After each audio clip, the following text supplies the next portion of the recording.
Halo, assalamualaikum warahmatullahi wabarakatuh. Bersama Kak Afi di sini di Otak Ate Otak Channel. Salam Otak Ate Otak. Halo, bagaimana kabarnya adik-adik? Semoga pada kesempatan kali ini kalian semuanya diberi kesehatan oleh Allah untuk bisa menjalankan aktivitas dan bisa belajar bersama dengan Kak Afi di Otak Ate Otak Channel.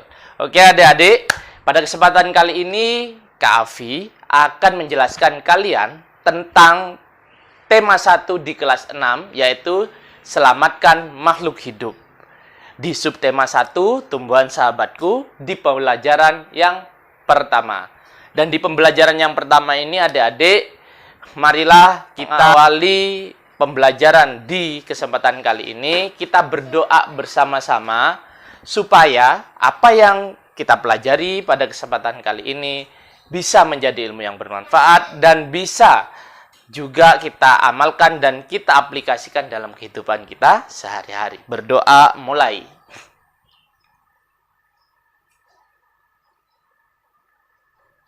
Baiklah adik-adik semuanya. Sekarang kita pelajari tema 1 di kelas 6 ini, yaitu selamatkan makhluk hidup. Tujuan pembelajaran pada subtema pertama ini, tumbuhan sahabatku, adalah sebagai berikut.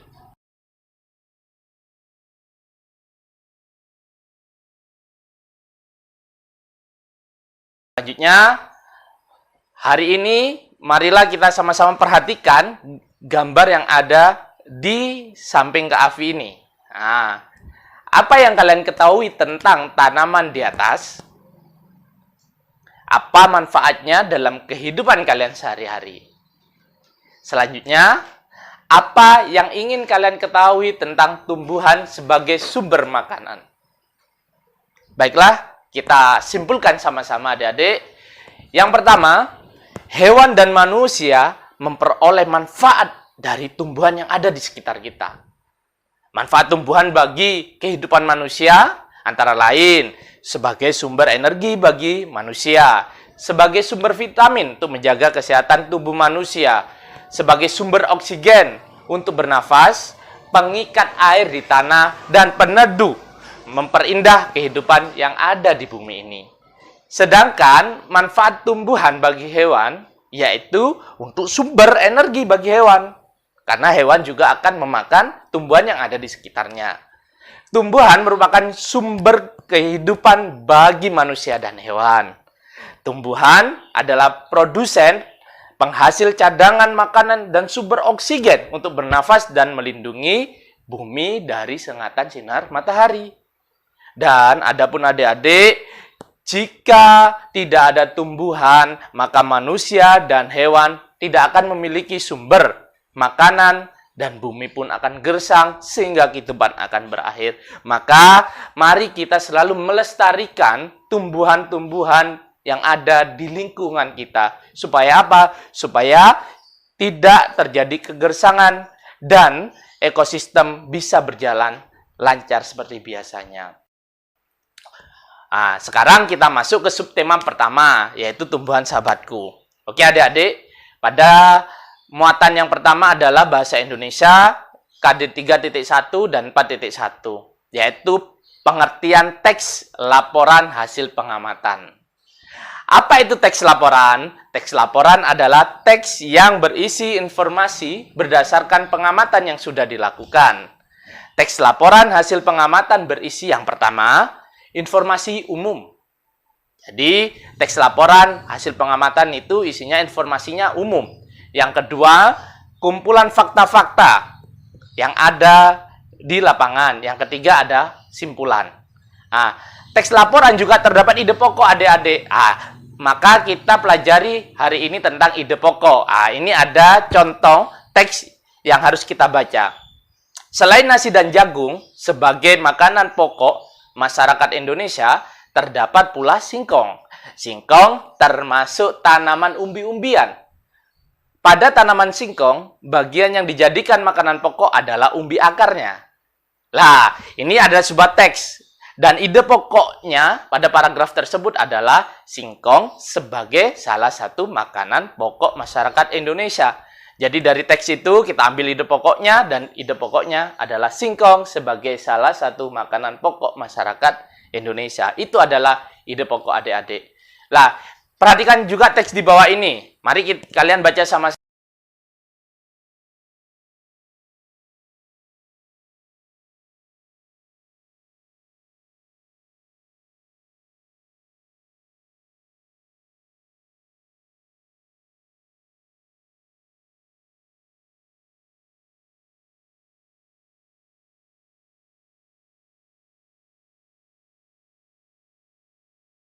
Nah, setelah selesai, maka setiap kalian mengisi di paragraf pertama ide pokoknya itu apa? Di paragraf kedua itu ide pokoknya apa? Di paragraf ketiga ide pokoknya itu apa? Di paragraf keempat ide pokoknya apa? Dan di paragraf kelima ide pokoknya apa? Oke? Itu tentang pelajaran bahasa Indonesia. Sekarang kita masuk kepada muatan IPA KD 3.1 dan 4.1. Yaitu perkembangbiakan tumbuhan secara generatif.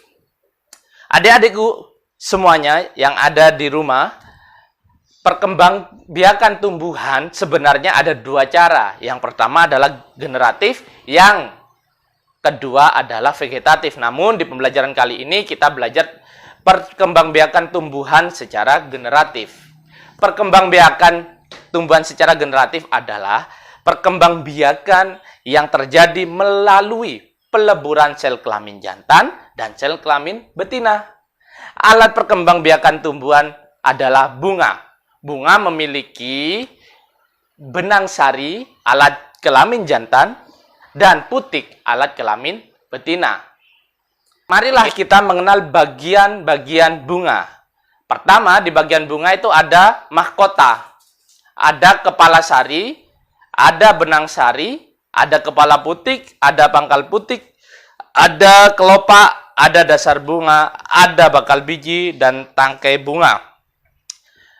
Mahkota itu fungsinya adalah sebagai perhiasan adik-adik dan pemikat serangga.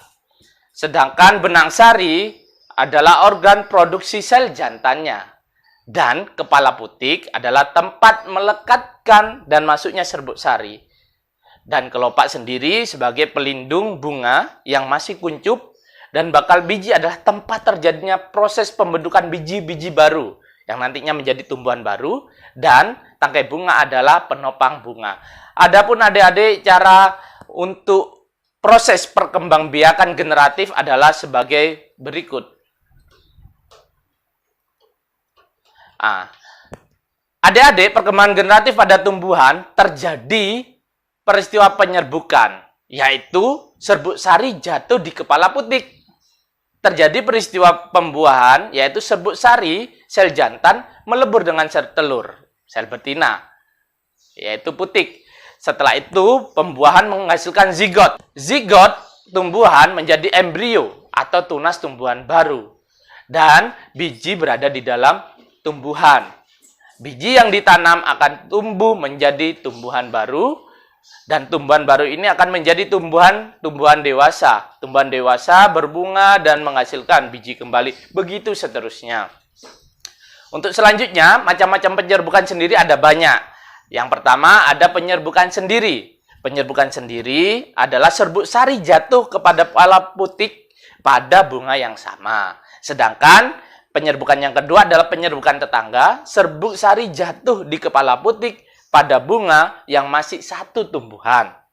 Yang selanjutnya ada penyerbukan silang, serbuk sari jatuh di kepala putik pada bunga lain yang sejenis tapi berbeda tumbuhannya. Dan selanjutnya adalah penyerbukan bastar, serbuk sari jatuh di kepala putik pada bunga yang berasal dari tumbuhan yang beda varietas. Adapun adik-adik, yang membantu penyerbukan ini salah satunya adalah lebah. Lebah membantu penyerbukan bunga.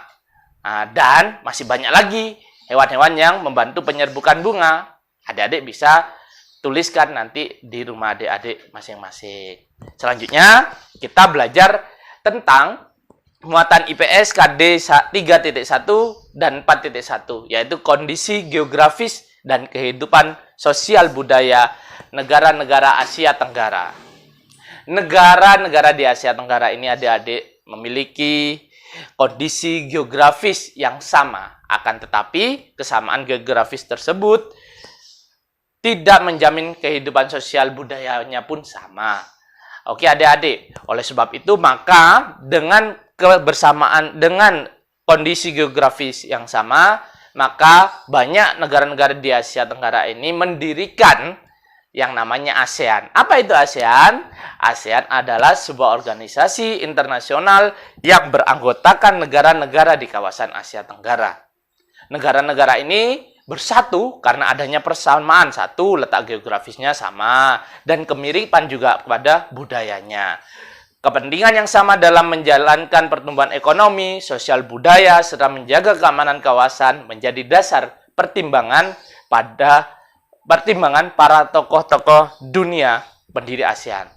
Pada tahun 1967, ASEAN berdiri atas dasar deklarasi di Bangkok. Saat itu tokoh-tokoh dari 5 negara yang terlibat dalam diskusi menjadi pencetus dan pendiri organisasi ini. 5 negara yang menjadi anggota pertama ASEAN di tahun 1967 adalah Indonesia, Malaysia, Thailand, Singapura, Filipina. Para utusan dari kelima negara tersebut adalah yang pertama Indonesia ada Adam Malik, Tun Abdul Razak Malaysia, Tanat Khoman Thailand, S. Rajaratman Singapura, dan Narciso Ramos dari Filipina. ASEAN harus dapat memberikan manfaat bagi anggotanya. Untuk itu, berbagai kerjasama dikembangkan untuk memajukan kesejahteraan semua anggotanya. Kerjasama dalam bidang ekonomi, sosial, budaya, serta politik dikembangkan demi kemajuan semua anggotanya. Dan manfaatnya pun dirasakan oleh semua anggota ASEAN. Dan ASEAN kali ini semakin banyak lagi, yaitu negara-negara ASEAN yang sekarang dari awalnya 5 sekarang sudah menjadi 11. Ya adik-adik, sekarang kalian harus tahu kondisi geografis dan profil dari masing-masing negara. Yang ini adalah Indonesia, bisa kalian baca.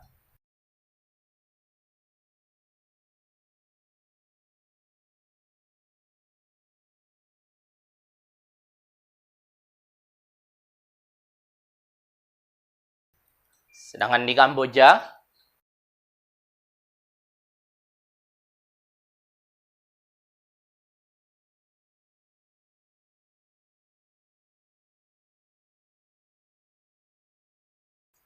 ini Brunei Darussalam, ini Filipina,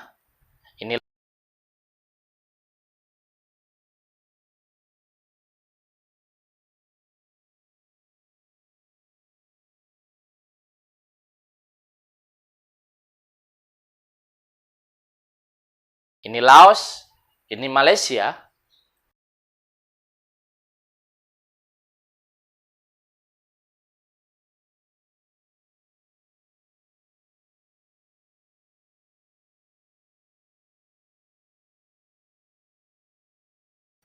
ini Myanmar, ini Singapura, ini Vietnam, ini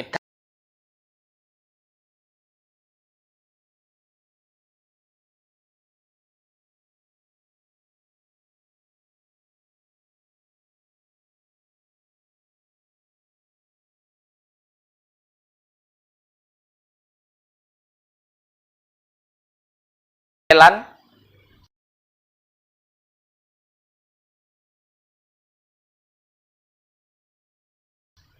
Dan sekarang setelah kalian mengetahui perbedaan sosial budaya dari kedua negara tersebut, kalian coba bisa membandingkan antara